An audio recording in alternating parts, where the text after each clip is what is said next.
السلام علیکم. Programme night edition میں ہم آپ کو خوش آمدید کہتے ہیں. ناظرین، تحریک انصاف کا پہلا بجٹ، وکلاء تحریک، اپوزیشن کا اتحاد اور ان کی حکومت مخالف مہم اور حکومتی ایوانوں میں موجود منتخب اور غیر منتخب افراد کے درمیان سرد جنگ کے علاوہ کون کون سا چاند فواد چودھری اور ان کی منسٹری کو نظر آ گیا ہے. ان تمام معاملات پر بات کریں گے. وفاقی وزیر سائنس اور ٹیکنالوجی فواد چودھری صاحب ہمارے ساتھ ہوں گے. پروگرام کے پہلے حصے میں ان سے بات کریں گے اور پروگرام کے دوسرے حصے میں بات ہوگی اپوزیشن لیڈر شہباز شریف کی 2 ماہ بعد وطن واپسی سے. کیا اپوزیشن کی حکومت مخالف تحریک مزید زور پکڑے گی یا شہباز شریف پھر سے مفاہمانہ حکمت عملی اپنائیں گے؟ اس پر بات ہوگی. اور پروگرام کا جو آخری حصہ ہوگا اس میں بات ہوگی تبدیلی سرکار کا پہلا بجٹ عوام پر کتنا بوجھ ڈالنے جا رہا ہے. اس پر بات کریں گے، لیکن پہلے بات کرتے ہیں سیاسی اور معاشی محاذ پر موجود چیلنجز سے نمٹنے کے لیے حکومت کے پاس اہلیت کی کمی ہے یا پھر تجربے کی. ناظرین، 11 جون کو وفاقی حکومت اپنا پہلا بجٹ پیش کرنے جا رہی ہے، وہ بھی ایسی صورتحال میں جب اپوزیشن سڑکوں پر آنے کا اندیا دے چکی ہے، معاشی صورتحال زبوں حالی کا شکار ہے، وکلاء مخصوص ایجنڈے کو لے کر اپنی تحریک شروع کرنے والے ہیں، احتجاج کرنے جا رہے ہیں، کے پی کے اور بلوچستان میں دہشت گردی بڑھ رہی ہے، بھارت بار بار ہمارے مذاکرات کی پیشکش کو ٹھکرا رہا ہے اور حکومت کے اندر ہی اختلافات جنم لے رہے ہیں. اور بقول وفاقی وزیر سائنس اور ٹیکنالوجی فواد چودھری کے حکومت میں منتخب اور غیر منتخب لوگوں میں سرد جنگ ہے. سوال یہ ہے کہ حکومت ان تمام چیلنجز سے نپٹے گی کیسے؟ کیا حکومت کے پاس ان تمام چیلنج سے نپٹنے کے لیے قابلیت کی کمی ہے یا پھر تجربے کی؟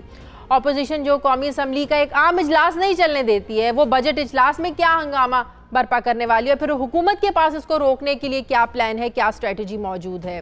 اور وزارت تبدیل ہونے کے بعد بھی وفاقی وزیر فواد چودھری کو غیر منتخب افراد سے مسائل کیا ہیں؟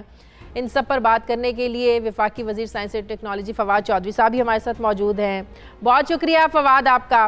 فواد، سب سے پہلے تو آپ کی ایک بڑی کامیابی کہ اپنے قمری کیلنڈر کو لے کر جو آپ نے ڈیٹ اناؤنس کی، عید اسی ڈیٹ پر تو ہوئی، لیکن پھر وہ جو 2 عیدیں ہوئیں، 2 کے علاوہ اس بار 3 عیدیں ہو گئیں. کے پی کے میں 2 عیدیں منائی گئیں. آدھے لوگوں نے 28 روزوں کے ساتھ عید منا لی، اب کفارہ دینا پڑے گا. آدھے لوگوں نے پورے پاکستان کے ساتھ عید منا لی. تو ایٹ لیسٹ وہاں پہ بھی پی ٹی آئی کی حکومت ہے، ان کو تو اس بار آپ لوگ ساتھ لے کے چل سکتے تھے فواد.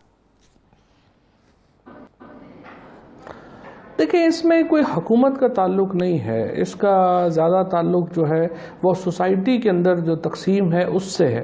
اور میں آپ سے ایگری کرتا ہوں، ایک عید ہونی چاہیے تھی. اور عید جو ہے وہ دیکھیں، جو سورج ہے، چاند ہے، وہ اپنے اپنے مدار میں گھوم رہے ہیں. اس کا جو ایک علم ہے انسان کا وہ بہت آگے ہے. سو ظاہر ہے اس سے مدد لینے میں کوئی حرج نہیں ہے. اور ہم نے ایک سائنس کی بنیاد کے اوپر ہی یہ جو ساری ایکٹیویٹی ہے وہ کی تھی، ٹیکنالوجی بیسڈ جو ایکٹیویٹی کی تھی. میرا یہ خیال ہے، لیکن اس میں کوئی ایسی چنبے والی بات نہیں ہے. جب بھی روایات کے خلاف ایک نئی چیز آتی ہے تو اس کو ریزسٹنس ہوتی ہے کبھی، لیکن مجھے لگتا ہے کہ اس کو بہت عرصہ نہیں لگے گا. لیکن ہم ایکسپیکٹ کر رہے تھے نا کہ جب تحریک انصاف وفاق میں شاید کے پی کے میں جو عیدیں منانے کا پورے پاکستان سے ہٹ کر معاملہ ہے، شاید وہ حل ہو جائے. یہ ظاہر ہے کہ عام بندہ بھی سوچتا تھا، ہم لوگ بھی سوچتے تھے کہ یہ مسئلہ حل ہو جائے گا. میرا خیال ہے انشاءاللہ اگلی عید تک مسئلہ حل ہو جائے گا. اور جو آپ کی خواہش ہے کہ ایک عید ہونی چاہیے، جو پاکستان کے ہر عقل رکھنے والے انسان کی خواہش ہے کہ ایک عید ہونی چاہیے، وہ انشاءاللہ پوری ہو جائے گی. ایک ایپ بھی آپ نے متعارف کروائی ہے اینڈرائیڈ کے لیے اور آئی فون کے لیے. آئی فون میں تو ابھی وہ ایکٹیو نہیں ہے نا وہ ایپ؟ نہیں، آئی فون میں بھی ایکٹیو نہیں ہے، لیکن اس ہفتے انشاءاللہ آئی فون کے لیے بھی آ جائے گی، روہت کے نام سے.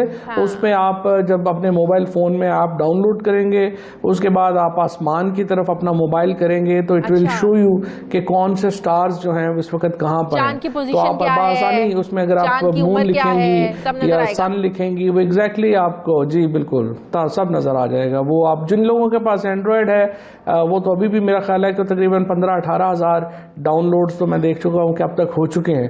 سو انشاءاللہ آئی فون والوں کو جلد جو ہے وہ بھی یہ مل جائے گی. تو اب جو عید الاضحیٰ ہے، محرم الحرام ہے، اب جتنے بھی ایونٹس ہمارے مذہبی تہوار ہیں، اب یہ آپ کا جو قمری کیلنڈر ہے اس کے مطابق ہی ہوں گے. اب اس پر تو کوئی وہ نہیں ہوگی بحث مباحثہ.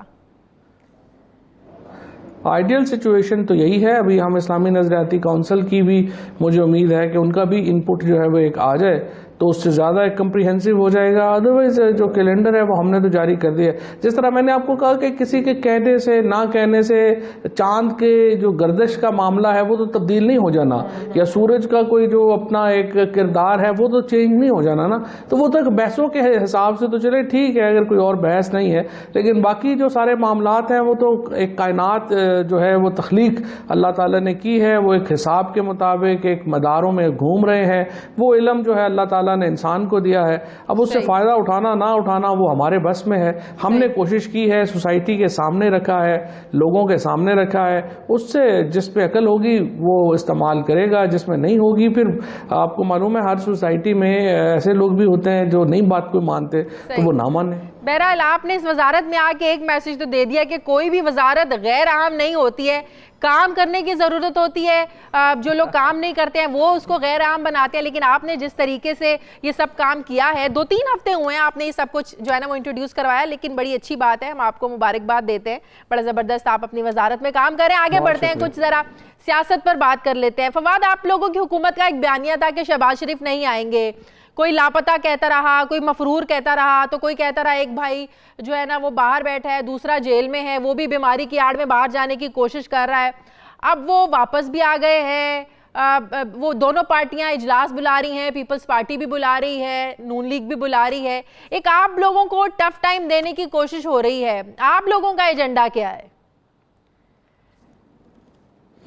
دیکھو, اس میں تو کوئی شبہ نہیں ہے کہ نواز شریف بھی باہر جانا چاہتے ہیں, شہباز شریف بھی باہر جانا چاہتے ہیں, اور وہ چاہتے ہیں کہ ان کو بنیادی طور کے اوپر لندن میں جا کر رہنے کی ایک فیسلٹی جو ہے وہ میسر ہونی چاہیے.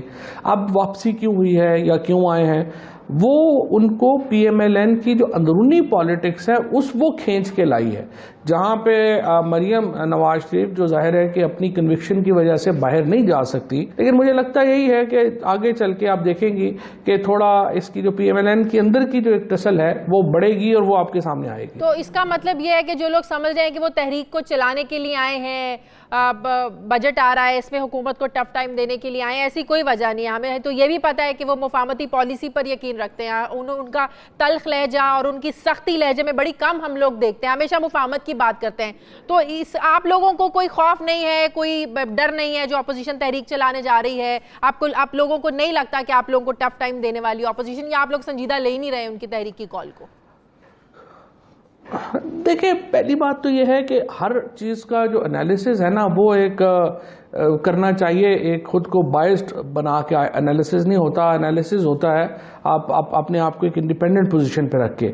حقیقت یہ ہے کہ آپ اگر عمران خان صاحب کے ساتھ یا تحریک انصاف کے ساتھ ہوں یا آپ نہ ہوں, حقیقت یہ ہے کہ اس وقت کوئی بہت بڑا خطرہ اپوزیشن سے نہیں ہے حکومت کو. پرائم منسٹر کے علاوہ اس وقت کوئی بڑی لیڈرشپ پاکستان میں ہے نہیں, اور اس کی وجہ کیا ہے؟ اس کی وجہ یہ ہے کہ اپوزیشن کی جو ایک تو لیڈرشپ, جو موجودہ لیڈرشپ ہے, اس کے جو لیگل ایشوز ہیں وہ بہت بڑے ہیں. ان کو پہلے اپنے لیگل ایشوز کی فائٹ کرنی ہے, اس کے بعد ان کی اپنی پارٹیز کی اپنی جو سیاسی نیریٹو ہے, بیانیہ جو ہے وہ ان کے پاس نہیں ہے. یہ بیانیہ کہ میرے ابو جیل میں ہیں یا میرے ابو جیل میں جانے والے ہیں اور ان کی پراپرٹیز بچانے کے لیے آپ لوگ باہر نکلیں, یہ بکنے والا نہیں ہے. اپوزیشن کے پاس فی الحال کوئی بڑی امپورٹنٹ کوئی ایسی چیز نہیں ہے جو بک سکے لوگوں میں. آپ دیکھیں, ایک پی ٹی ایم کا ایشو ہے, اس کو آپ کو سیٹل ڈاؤن کرنا ہے. پیپلز پارٹی اور نون لیگ, ہم نے دیکھا ان کا پی ٹی ایم کے حوالے سے کیا بیانیہ رہا. پھر آپ وکلا کو دیکھ لیں جو ایک ادھم مچانے کی تیاری کر رہے ہیں, اپوزیشن ان کی آڑ میں جو ہے نا اپنی تحریک ان کے ساتھ لے کر چلنا چاہتی ہے. پھر معیشت آپ کے سامنے ہے, بجٹ آنے والا ہے, گراؤنڈز تو آپ لوگوں نے کھلے چھوڑے ہوئے ہیں ماشاءاللہ, ایک جواز تو فراہم کیا ہوا ہے اپنے ایشوز دے کر. یہ بات نہیں ہے کہ ایشوز کہہ رہی ہیں, دیکھیں آپ یہ کہہ رہی ہیں کہ جو حکومت کی کمزوریاں ہیں وہ اصل میں اپوزیشن کی اسٹرینتھ بن جائیں گی, آپ یہی بات کر رہی ہیں نا؟ جی جی جی جی. ابھی ایسا ہے نہیں. وہ اس لیے ایسا نہیں ہے کہ جو اپوزیشن کی اپنی کمزوریاں ہیں وہ حکومت کی کمزوریوں سے بہت زیادہ ہیں, اور وہ کیوں زیادہ ہیں؟ مثال کے طور کے اوپر دیکھیے نا، نیریٹو آپ بنائیں گی گورننس اچھی نہیں ہوئی، آپ کہیں گے معیشت اچھی نہیں ہوئی، تو کوئی پاگل ہی ہوگا نا جو کہے گا کہ بلاول بھٹو زرداری صاحب کی سندھ میں گورننس بہت زبردست ہو گئی ہے لہٰذا ان کو آپ اٹھا کے ان کا قد بن جائے گا، یا آپ کہیں کہ معیشت پی ایم ایل این نے بڑی اچھی چلائی ہے جو پی ٹی آئی سے نہیں چل رہی تو آپ ان کو دے دیں۔ دیکھنا تو یہ ہے کہ کیا حکومت کی جو کمزوریاں ہیں وہ اپوزیشن کی اسٹرینتھ ہیں یا نہیں ہے؟ Answer is no. So right now جو اپوزیشن ہے اس کے پاس کوئی ایسا بیانیہ نہیں ہے کہ وہ حکومت کو کوئی بڑا چیلنج دے سکے، اور یہ بات آپ کی بالکل صحیح ہے جس طرف آپ نے نشاندہی کی ہے حکومت کی کمزوریوں کی طرف، یا آپ یہ کہہ رہی ہیں کہ حکومت کے جو چیلنجز ہیں وہ اپنی جگہ کے اوپر ہیں، وہ حکومت ان کو کیسے فائٹ آؤٹ کرتی ہے وہ حکومت کا ایک آپ حکمت عملی ہوگی، لیکن ان چیلنجز سے کوئی اپوزیشن کو فائدہ ہو رہا ہے؟ آنسر از نو۔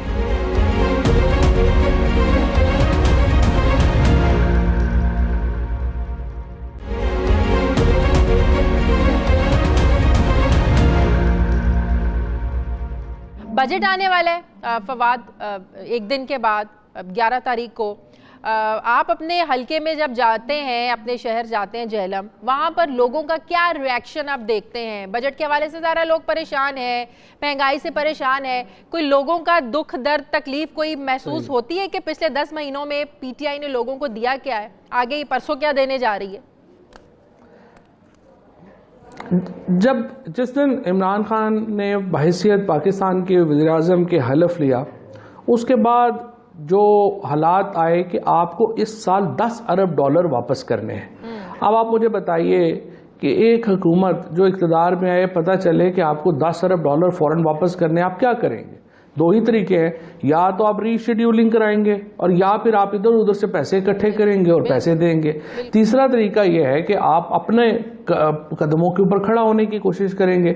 اب آپ دیکھیے نا کہ یہ جو معیشت ملی ہے، مثال کے طور کے اوپر گیس ہے، گیس جب پیپلز پارٹی نے چھوڑی تھی 1 روپے کا قرضہ نہیں تھا گیس کے سسٹم کے اوپر، جب پی ایم ایل این نے 5 سال کے بعد چھوڑی تو 157 ارب روپے کا قرضہ گیس کے اوپر چھوڑ کے چلے گئے۔ آپ کو یاد ہوگا جب پی ایم ایل این نے حکومت سنبھالی پہلے مہینے میں ہی انہوں نے 400 ارب روپیہ دیا سرکولر ڈیٹ، اور کہا جی ہم دوبارہ سرکولر ڈیٹ نہیں بننے دیں گے، 1250 ارب روپے کا سرکولر ڈیٹ چھوڑ کے چلے گئے۔ اب یہ سارے جو مسائل ہیں یہ آپ کہاں سے پورے کریں گے؟ ظاہر ہے آپ کو اقدامات، اور یہ بات بالکل صحیح ہے آپ کی، ہماری جو پارٹی ہے پی ٹی آئی، یہ میں ہمیشہ یہ بات کرتا ہوں کہ پیپلز پارٹی جو تھی وہ پورسٹ آف پور کا ریولوشن تھی، غریب ترین آدمی کا ریولوشن تھی۔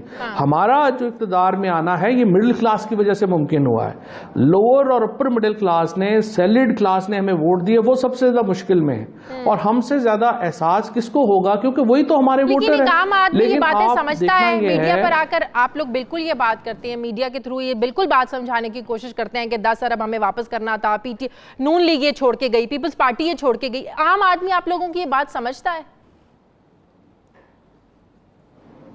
دیکھیں بات یہ ہے کہ یہ سمجھانا ہی لیڈرشپ کا کام ہے، اور مجھے یاد ہے کہ جو پرائم منسٹر صاحب نے جو پہلے ہفتے میں ہی یہ بات واضح کی تھی جو ہمارے پہ اور ہماری جو اس وقت کی اکنامک ٹیم تھی کہ آپ یہ جو باتیں ہیں یہ لوگوں کو بتائیں، اور اگر یہ باتیں لوگوں کو آپ نہیں سمجھا سکیں گے تو لوگوں میں ریزنٹمنٹ آئے گی۔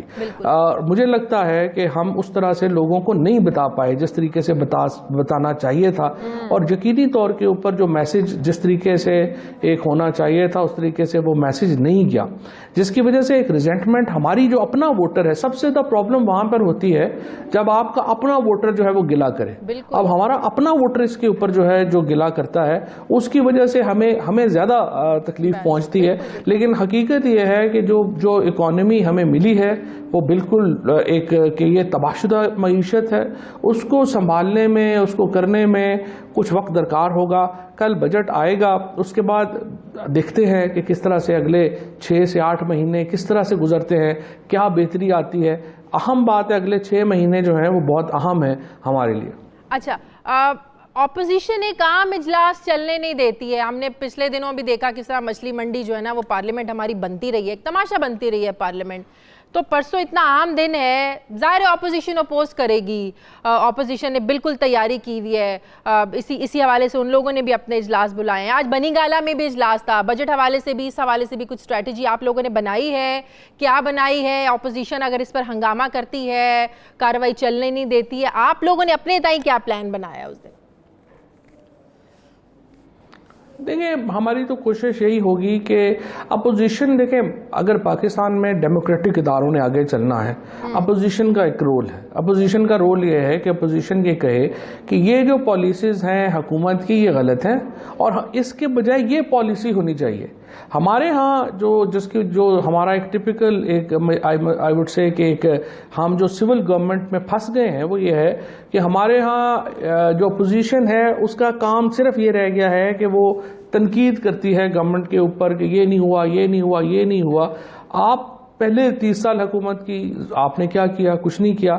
اب آپ چلیے، اگر ایک مثبت پالیٹکس یہ ہوگی، مثبت اپوزیشن یہ ہوگی کہ آپ بتائیے کہ یہ جو آپ نے کیا یہ غلط ہے، آپ کو اس طرح سے ٹھیک کرنا ہے اور اس طرح سے آپ نے اس کو ٹھیک کرنا ہے.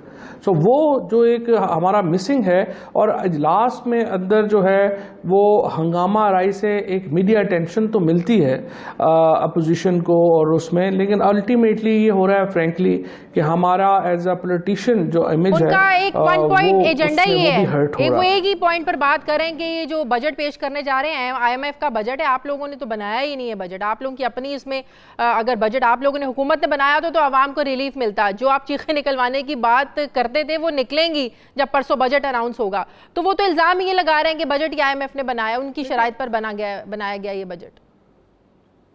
تو دیکھو نا، اب آپ کے سامنے جو ہے وہ آ چکا ہے، آپ کا پچھلے سال کا جو آپ کا معاشی اشاریے ہیں وہ تو سارے کے سارے اب آپ کے سامنے آ چکے ہیں. آپ نے بجٹ اس کے مطابق ہی پرسوں کابینہ کا اسپیشل اجلاس بلا لیا گیا ہے، اس میں آپ کے سامنے جو ہمارے سامنے بجٹ آئے گا. اب اپوزیشن کا یہ کام ہے کہ کاؤنٹر بجٹ پیش کرے اور وہ کہے کہ یہ جو اشاریے ہیں یہ ان کے مطابق ہم اپنا شیڈو بجٹ پیش کر رہے ہیں. اچھا فواد، عید سے پہلے جو آپ نے بات کی کہ پارٹی میں سرد جنگ ہے، وزارتیں غیر منتخب لوگوں نے تبدیل کروائیں، فیصلہ سازی میں بہتری لانے کی ضرورت ہے، آپ کی سابقہ وزارت میں غیر منتخب افراد وہ انٹرفیئر کرتے تھے، ایک وقت میں 5 لوگ کام کریں گے تو وہی ہوگا جو ہوتا ہے. تو اس سے تو لگتا یہی ہے، بڑی وزارتیں آپ صحت کی وزارت دیکھ لیں، اپنی انفارمیشن کی وزارت دیکھ لیں، اس کے علاوہ اور بھی وزارتیں آپ دیکھ لیں جو غیر نان الیکٹڈ لوگوں کے پاس ہے. آپ کی اپنی وزارت کی مثال ہے جو نان الیکٹڈ ایک پرسنالٹی کو دی گئی ہے.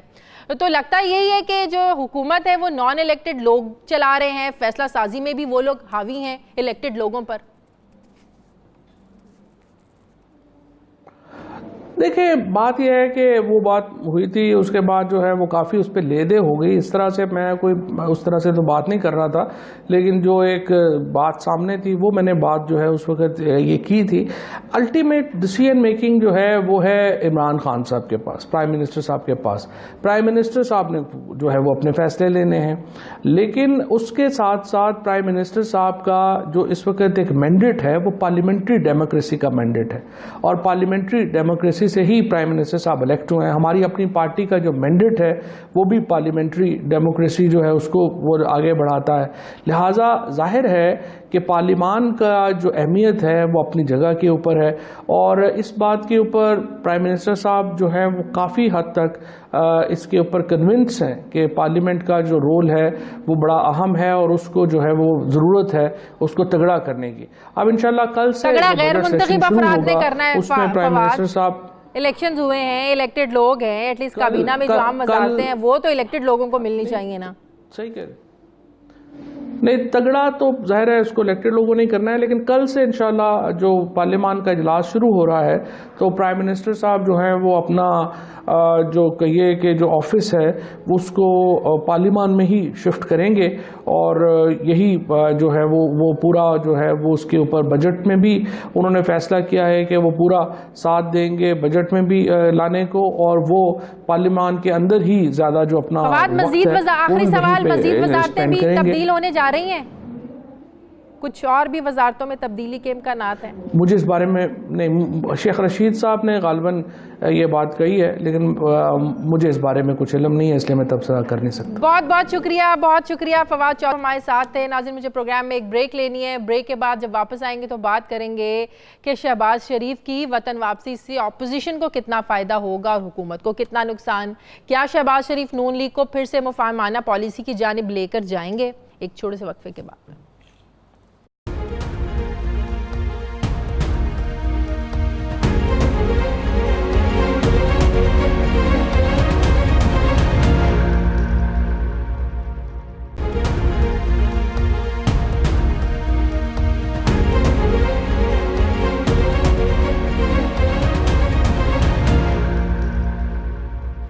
ناظرین تمام افواہیں، خدشات، تبصرے، تجزیے غلط ثابت ہوئے اور شہباز شریف تقریباً 2 مہینے کے بعد وطن واپس آ گئے ہیں۔ ان 2 ماہ میں ملک کا سیاسی منظرنامہ یکسر تبدیل ہو چکا ہے۔ اپوزیشن کی ایک بیٹھک ہو چکی، جلدی اپوزیشن APC بھی بلانے والی ہے۔ پیپلز پارٹی نے عوامی رابطہ مہم شروع کرنے کا فیصلہ کیا ہے۔ نون لیگ میں اندرونی سطح پر کئی تبدیلیاں آ چکی ہیں۔ نون لیگ جو ہے یہ پھر سے نواز شریف کا جو ایک سخت بیانیہ رہا ہے پھر سے اس پر چل پڑی ہے۔ نواز شریف اپنی جماعت کو ووٹ کو عزت دو پلس کا نعرہ لگانے کا حکم جاری کر چکے ہیں۔ مریم نواز دوبارہ سے سیاست میں ایکٹیو ہو گئی ہیں، وہ بھی پارٹی کے ہر اہم اجلاس میں شریک ہو رہی ہیں اور ان کے ٹویٹر اکاؤنٹ سے بھی حکومت کے جو تنقید وہ کرتی تھی اپنے ٹویٹر اکاؤنٹ سے وہ پھر سے ایک بار شروع ہو گئی ہے۔ ایسی صورتحال میں حمزہ شہباز جو ہیں یہ سائیڈ لائن ہوتے ہوئے نظر آ رہے ہیں، پارٹی میں ان کا کوئی عمل دخل نظر نہیں آ رہا ہے، جبکہ رمضان شوگر ملز کے لیے بھی جعلی اکاؤنٹ سے ٹرانزیکشن کا انکشاف ہوا ہے۔ یہ بھی شریف فیملی کے لیے کہا جا رہا ہے ایک نئی مشکل بن سکتی ہے۔ دوسری طرف شہباز شریف کے وطن واپس آنے کے بعد نون لیگ پھر سے شیر بنتی ہوئی نظر آ رہی ہے۔ رانا ثناء اللہ یہ کہہ رہے ہیں کہ فردوس باجی گو، عمران گو اور چھپو چھپو بنی گالا چھپو کے نعروں کی آپ لوگ تیاری کریں۔ اس تمام صورتحال کے پیش نظر سوال یہ ہے کہ اپوزیشن لیڈر کی وطن واپسی سے اپوزیشن اتحاد یہ کتنا سٹرونگ ہوگا۔ سوال یہ بھی ہے کہ شہباز شریف جب وطن سے گئے تھے تب نون لیگ میں ان کا ایک بیانیہ چل رہا تھا، اب نون لیگ میں نواز شریف اور مریم نواز کا بیانیہ چل رہا ہے۔ کیا شہباز شریف صاحب پھر سے پارٹی کو مفاہمانہ پالیسی کی جانب لے کر جائیں گے؟ ان سب پر بات کرنے کے لیے ہمارے ساتھ موجود ہیں نون لیگ کے سینئر رہنما اور سابق گورنر سندھ محمد زبیر صاحب۔ السلام علیکم، بہت شکریہ زبیر صاحب آپ کا۔ زبیر صاحب اب جب شہباز شریف صاحب وطن واپس آ چکے ہیں، بہرحال تحریک انصاف آج بھی یہی کہہ رہی ہے، ابھی تھوڑی دیر پہلے فواد صاحب بات کر رہے تھے کہ وہ تو پارٹی کا ایک جو قبضہ مریم نواز کرنے جا رہی تھیں یا ہو رہا تھا وہ چھڑوانے آئے ہیں، ادروائز کوئی ان کی مجبوری نہیں تھی واپس آنا۔ بہرحال اب شہباز شریف صاحب جو واپس آ گئے ہیں، پارٹی کے آپ لوگوں نے 2 اجلاس بھی بلائے ہیں، پارلیمانی پارٹی کا اجلاس بھی بلایا ہے، بزنس ایڈوائزری کاؤنسل کا اجلاس بھی بلایا ہے۔ اب آپ لوگوں کی اسٹریٹجی ہے کیا پلان ہے؟ کیسے آپ لوگ بجٹ کو اپوز کرنے جا رہے ہیں؟ سڑکوں پر نکلنا ہے، اس کی کیا اسٹریٹجی ہے؟ کیا پلاننگ ہے کیا آپ لوگوں کی شہباز شریف صاحب کے واپس آنے کے بعد؟ دیکھیں شہباز شریف کے آنے کے بعد کوئی اسٹریٹجی میں کوئی چینج تو نہیں آئے گا، اسٹریٹجی تو وہی ہے جو پہلے ڈیفائن ہو چکی ہے۔ دیکھیں اپوزیشن جماعت جو بھی ہو، آج پاکستان مسلم لیگ نواز اپوزیشن میں ہے، پیپلز پارٹی اپوزیشن میں ہے، PTI حکومت میں ہے، تو حکومت کی پالیسیز پرفارمنس پر تنقید کرنا ان کا حق ہوتا ہے، پارلیمنٹ کے اندر، پارلیمنٹ کے باہر جو بھی فورمز موجود ہیں۔ جس طرح ابھی ایک فورم میں میں آپ کے سامنے بیٹھا ہوں اور آپ دیکھیں گے کہ اگست سے لے کے آج تک ہم نے کچھ اور نہیں کیا سوائے وہی کانسٹیٹیوشنل لمیٹیشنز جو ڈیفائنڈ ہیں اسی فورمز کو یوز کیا، تنقید کیا، بھرپور انداز میں تنقید کیے اور اب بھی وہی جاری رہے گا۔ اب بیانیہ تو تبدیل نہیں ہوا، جو پیپلز اگر بجٹ جب آئے گا اور جو لگتا ہے کہ بجٹ بہت سخت ہوگا، IMF کا بنایا ہوا بجٹ ہے، بہت سی تفصیلات آ چکی ہیں، تو ظاہر سی بات ہے ہمارا فرض بنتا ہے، ہم ایک بہت بڑے طبقے کو پاکستان میں ریپرزینٹ کر رہے ہیں، ہم سمجھتے ہیں کہ اس حکومت نے ایک سیل آؤٹ کیا ہے IMF کو اور ہمیں بھرپور اس کی اپوزیشن کرنی چاہیے۔ اب جب تفصیلات بجٹ میں آئیں گی، کہاں کہاں ٹیکس لگ رہا ہے، کتنا لگ رہا ہے، 36% اضافہ کیا جا رہا ہے ٹیکس میں جو پاکستان کی تاریخ میں کبھی نہیں ہوا، سو آپ خود سوچیں کہ کس طرح سے عوام کو، آلریڈی جو عوام پسے ہوئے ہیں اور تباہی کے کنارے پر پہنچ چکے ہیں، وہ کس طرح سے رسپونڈ کریں گے۔ اور ان کو رسپونڈ کرنے کے لیے ایک اپوزیشن جماعت کے تحت ہمارا فرض بنتا ہے صرف تنقید کرنے کی بجائے آپ لوگوں کو ایک شیڈو بجٹ پیش کرنا چاہیے، بتانا چاہیے کہ یہاں امپروومنٹ کی ضرورت ہے، اس طریقے سے آپ اس شعبے میں یہ کام کرنے کی ضرورت ہے، اس شعبے میں یہ کام کرنے کی ضرورت ہے. اپوزیشن کا تو یہ کام ہونا چاہیے. میرا خیال ہے وہ بھی ہم نے بہت دفعہ کیا ہے، بہت زیادہ کیا ہے. آپ کو میں بتاؤں، شاید آپ نے بھی سنا ہوگا، شاہد خاقان عباسی نے لائیو ٹی وی پروگرام میں کہا، اور اب بھی وہ ہم کہنے کے لیے تیار ہیں دوبارہ، کہ آپ ہمیں بلائیں 2 گھنٹے میں ہم آپ کو یہ جو گیس اور یہ جو اس کا سارا جو شور مچاتے ہیں کہ جی یہ نہیں صحیح ہوا، یہ نہیں صحیح ہوا، تو ہم تو اس کا حل بتانے کے لیے تیار ہیں. وہ تو کہتے ہیں گیس کا تقریباً 157 ارب کا آپ لوگ قرضہ چھوڑ کے گئے گیس پر. بالکل جھوٹ بولتے ہیں، میرا خیال ہے بالکل جھوٹ بولتے ہیں. سرکولر ڈیٹ کہتے ہیں 12.5 آج بھی آپ سوئی نوردن اسوئی سدن کی بیلنس شیٹس اٹھا لیں، فائنینشلز اٹھا لیں. نہیں دیکھیں، ایک تو میرا خیال ہے جب کیا دنیا میں 200 ممالک ہیں، جب کوئی حکومت جاتی ہے تو کیا بالکل صاف ستھرا کر کے جاتی ہے؟ یہ چیلنجز تو ہوتے ہیں. اور آپ نے جب جولائی 9 2018 کو اپنا اکنامک پلان دیا تھا پی ٹی آئی نے، تو اس وقت ان سب چیزوں کا، مجبوریوں کا ذکر کیا تھا. بتا دیتے کہ یہ تو ہم ڈیلیور ہی نہیں کر سکیں گے، اگلے 3 سال تباہی کے ہوں گے. آپ نے جو فگرز دی تھیں کہ انفلیشن ہم کنٹین کریں گے، گروتھ ہم بڑھائیں گے، ہم فسکل ڈیفیسٹ کو کم کریں گے، ہم قرضے کم لیں گے، یہ ساری چیزیں تو انہوں نے کہا تھا، ہم نے تو نہیں کہا تھا. سچویشن آلموسٹ سب کلیئر ہے. تو آپ لوگ کریں گے کیا؟ اس دن اسمبلی میں ہنگامہ آرائی ہوگی، بجٹ منظور تو ہو ہی جائے گا بجٹ. آپ لوگوں کا کیا کریں گے؟ آپ لوگ اس دن کس طرح آپ لوگ احتجاج کریں گے؟ یہ ویسے آپ نے پتہ نہیں کیسے اسیوم کر لیا کہ بجٹ تو اپروو ہو جائے گا. تو اس سے پہلے اپوزیشن کیا نہیں کرتی رہی ہے؟ پیپلز پارٹی کے دور میں نون لیگ نامنظور کے نعرے لگاتی رہی. آپ لوگوں کے دور میں پیپلز پارٹی تحریک انصاف نامنظور کے نعرے لگاتی رہی. کبھی ایسا ہوا کہ بجٹ منظور نہیں ہوا؟ نمبرز کی بات کر رہا ہوں نہیں، آف کورس نہیں، لیکن یو نیڈ دا نمبرز نا. 176 تھے عمران خان کو جو پرائم منسٹر بنے تھے، ملے تھے، وہ 4 تھے ایکسٹرا، صرف سرپلس جس کو آپ کہہ سکتے ہیں. ابھی مینگل صاحب کی باتیں آپ سن رہی ہیں. ایم کیو ایم ہمیشہ اس سٹیج میں، اور ظاہر سی بات ہے ان کو 162 بلین کا کہہ دیا تھا. میں نے چیلنج کیا کہ فلور آف دی ہاؤس میں کھڑے ہو کے فائنانس ایڈوائزر یا کوئی منسٹر کہہ دے کہ وہ جو 162 بلین عمران خان نے اعلان کیا تھا وہ دیں گے. وہ نہیں دیں گے، جھوٹ بول دیا تھا. تو ظاہر سی بات ہے ایم کیو ایم کے ایم این ایز پریشان ہیں. سو 6 ان کے، 4 مینگل کے، اور ان کے بیک بینچز الگ مسائل کھڑے کریں گے. سو میں یہ نہیں کہہ رہا، میں تو کہہ رہا ہوں آپ نے جو ایزیوم کر لیا کہ بجٹ تو پاس ہو ہی جائے گا. بجٹ پاس کرنے کے لیے نمبرز چاہیے ہوتے ہیں، اور نمبرز اتنا آسان نہیں ہے. اور دوسری بات یہ، جو ایم این ایز ہیں بیک بینچز خاص طور پر، وہ اپنے جب کانسٹیٹوئنسیز میں ان کو بھی پتہ ہے کہ عوام کا رد عمل کیا ہوگا، آلریڈی اتنا خراب ہے، تو ظاہر سی بات ہے ان کے لیے اس کو ڈیفینڈ کرنا بڑا مشکل ہو جائے گا. تو پھر آپشن کیا ہے ہم لوگوں کے پاس زبیر صاحب؟ اگر ایم این ایز بھی اس کو ریزسٹ کریں گے، آپ کے اوپر آئی ایم ایف کا بھی پریشر ہے، بجٹ آپ نے دینا ہی دینا ہے، پھر آپشن تو ہمارے پاس کوئی نہیں رہا نا. نہیں کوئی نہیں رہا. کیوں؟ کیا کریں گے؟ دوبارہ سے ڈار صاحب کو بلائیں؟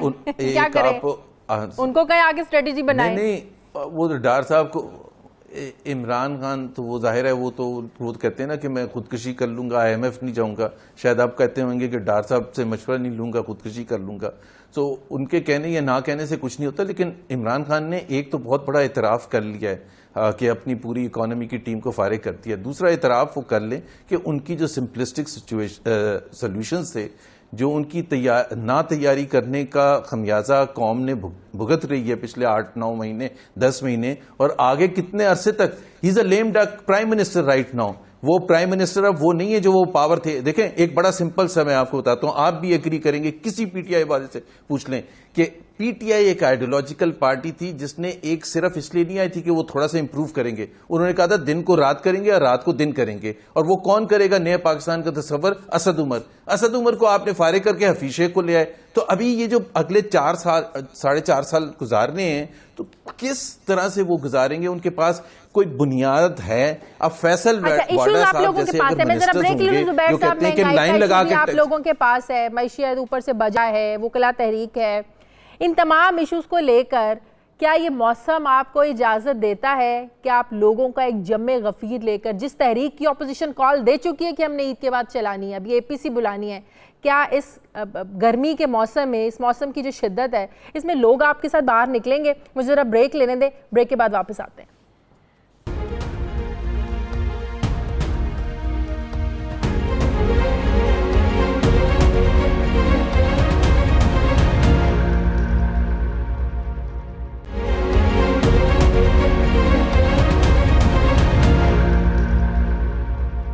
ناظرین، تحریک انصاف کی حکومت میں اب تک بے روزگاری میں اضافہ بھی ہوا ہے، آنے والے سالوں میں یہ بھی خدشہ ہے کہ مزید لوگ اور بے روزگار ہوں گے، لیکن جو معاشی ماہرین ہیں وہ یہ دعویٰ کر رہے ہیں کہ اگر حکومت کی معاشی پالیسیز ایسے ہی چلتی رہیں تو مزید 45 لاکھ افراد خط غربت سے نیچے چلے جائیں گے، اور یہ صورتحال حکومت عوام میں غیر مقبول کر دے گی اس حکومت کو۔ سال 2018-19 کا اقتصادی سروے تو کل جاری کیا جائے گا، لیکن ذرائع سے ملنے والی اطلاعات کے مطابق تحریک انصاف کی حکومت اپنے پہلے سال میں ہی تمام معاشی اہداف حاصل کرنے میں ناکام رہی ہے۔ مجموعی معاشی ترقی 6.2% ہدف کے مقابلے میں صرف 3.3% رہی۔ اسی طرح صنعتی شعبے کی ترقی 4.9% ہدف کے مقابلے میں 1.4% رہی، جبکہ تعمیرات کا 10% ہدف پورا ہی نہیں ہوا۔ تحریک انصاف کی حکومت زرعی شعبے کی ترقی میں اہداف بھی حاصل نہیں کر سکی۔ بڑی فصلوں کی پیداوار کا ہدف جو تھا یہ 3.1% تھا، لیکن نتائج منفی 6.5% رہے۔ زرعی شعبے کی بات کریں تو اس کی ترقی 3.3% کی بجائے 8.8% رہی، جبکہ گزشتہ ایک سال میں درآمدات میں کمی اور برآمدات میں اضافہ ہوا ہے۔ سوال یہ ہے کہ گزشتہ سال کے اہداف حاصل نہ کرنے میں ناکام حکومت کیا اگلے سال کے جو اہداف مقرر کرنے جا رہی ہے کیا وہ حاصل کر پائے گی یا نہیں؟ کیا بجٹ تحریک انصاف کی حکومت کو عوام میں مزید غیر مقبول کرنے والا ہے؟ اس پر ہم بات کرنے جا رہے ہیں۔ فرحان بخاری صاحب ماہر معاشیات ہمارے ساتھ ہیں، ان سے بات کرتے ہیں۔ بہت شکریہ فرحان بخاری صاحب۔ فرحان بخاری صاحب، ایک دن کے بعد جو بجٹ آ رہا ہے، کیا لگ رہا ہے؟ مشیر خزانہ نے تو ایک تسلی دے دی کہ غریب دشمن بجٹ ہم نہیں دے رہے ہیں، معیشت دوست بجٹ ہم لوگ دے رہے ہیں، لیکن ہم دیکھ رہے ہیں کہ پچھلے 10 مہینوں سے ہم صرف قرضے لے رہے ہیں، پھر قرضوں کے جو سود اتارنے کے لیے مزید ہم قرضوں پہ قرضے لیے جا رہے ہیں۔ حکومت نے اس سال کے ظاہر اہداف بھی مقرر کرنے ہیں۔ آپ کو کیا لگتا ہے کہ جو 5500 ارب کا ایک ٹارگٹ رکھا گیا ہے ریونیو کلیکٹ کرنے کا، آمدن کو بڑھانے کا، یہ کتنا چیلنجنگ ہے اس حکومت کے لیے؟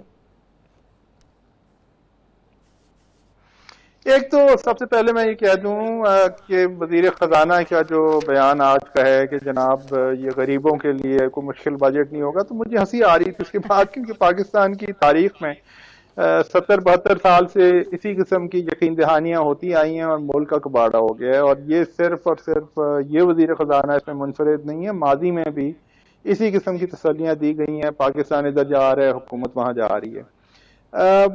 آگے دیکھیے، 48 گھنٹے سے بھی کم وقت ہے بجٹ میں، تو جو اقدامات ہیں ان کے بارے میں پتہ چل جائے گا، لیکن یہ واضح ہے، یہ لوگوں کو بالکل نظر آ رہا ہے کہ اتنی بڑی ٹیکس کی رقم اکٹھی کرنے کی ایکسرسائز، اکٹھی کرنے کی کوشش پاکستان کی تاریخ میں پہلے کبھی نہیں ہوئی۔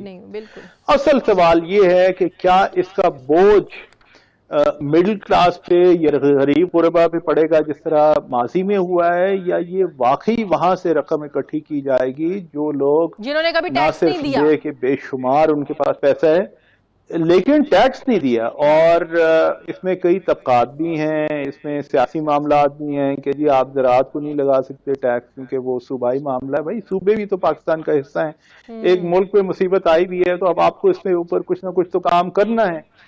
اور بدقسمتی سے ایک اور بھی چیز میں دیکھ رہا ہوں کہ اس وقت حکومت اور اپوزیشن کی جو آپس میں ایک چپکلش چل پڑی ہے، وہ لگتا یہ ہے کہ پاکستان اور پاکستان کا مستقبل اور پاکستان کا معاشی مستقبل عام لوگوں کے حوالے سے وہ بحث صرف اور صرف تقریروں کی حد تک رہ گئی ہے۔